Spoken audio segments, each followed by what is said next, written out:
सद्गुरू श्री ब्रह्मचैतन्य महाराज गोंदवलेकर यांचं प्रवचन 29 एप्रिल. पैशाच्या आसक्तीत राहू नये. कामवासना आणि पैसा ही दोन्ही परमार्थाला विघातक आहेत. पण मला जर कुणी विचारले की त्यातल्या त्यात जास्त घातक कोणते ते सांगा, तर मी सांगेन की पैसा हा त्यातल्या त्यात परमार्थाला जास्त हानिकारक आहे. पैसा हा भगवंताची निष्ठा फार कमी करतो. भगवंताने आपल्याला पैसा दिला आहे, तो आपण सत्पात्र आहोत म्हणून का दिला आहे? यासाठी भिकाऱ्याला पैसा देताना उगीच वाद घालू नये. तसे करणे म्हणजे काही न करण्याची बुद्धी होय. एखादा त्यागी मनुष्य सर्व देईल पण स्व देणार नाही. स्व देऊन मग सर्व ठेवले तरी चालेल, पण सर्व देऊन स्व ठेवला तर ते मात्र चालणार नाही. म्हणजेच मी देतो ही भावना राहिली तर सर्वच देणे वाया जाते. मुख्य म्हणजे त्यातली वासना गेली पाहिजे, तर खरे सुख लागते. देह हा पाया धरून त्यावर इमारत बांधू लागलो तर इमारत पक्की कशी होणार? मी माझा देह म्हणतो, पण ताप येणे न येणे, इजा होणे न होणे हे आपल्या हातात आहे का?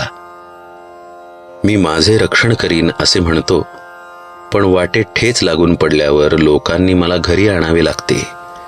म्हणजे जीवित किती परस्वाधीन आहे. देहाने कितीही कार्य केले तरी ते कळसाला नाही पोहोचणार. अभिमानाने केलेले कार्य कसे कळसाला पोहोचणार? एक भगवद इच्छेने कार्य केले तरच ते शेवटाला जाते.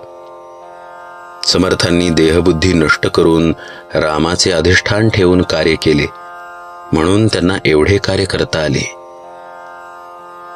जो भगवंताचा झाला त्याचेच कार्य पूर्ण झाले आणि त्यालाच खरे समाधान मिळाले. राजाच्या पोटी आलेले देखील भिकारी होऊन जातात. मग मी संपत्तीचा कुठे गर्व करावा? पैशाने प्रेमात बिघाड येतो आणि अगदी जवळचे नातेवाईक सुद्धा दूर होतात. मी खरे सांगतो, पैशाच्या आसक्तीत तुम्ही राहू नका. ही आसक्ती नाहीशी करण्याचा सोपा उपाय म्हणजे संत समागम हाच होय. आज खरे संतच कुठे आहेत असे आपण म्हणतो, पण आम्हाला संत भेटावा ही तळमळच खरी लागलेली नसते. संतात संतपणा दिसत नाही याचे कारण आमच्यात तळमळ नाही. सत्ययुगात जो राम होता तोच आजही आहे, पण माझा भावच कमी झाला, त्याला काय करावे?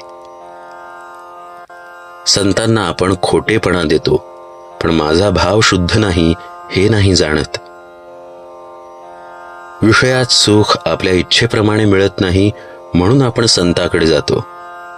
पण संताला अर्पण करून घेण्याकरता किती जण संतांकडे जातात? देवाकरिता देवाकडे जाणारे किती बरे निघतील.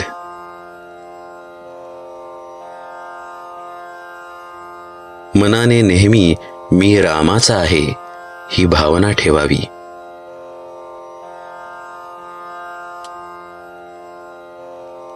जानकी जीवन स्मरण जय जय राम.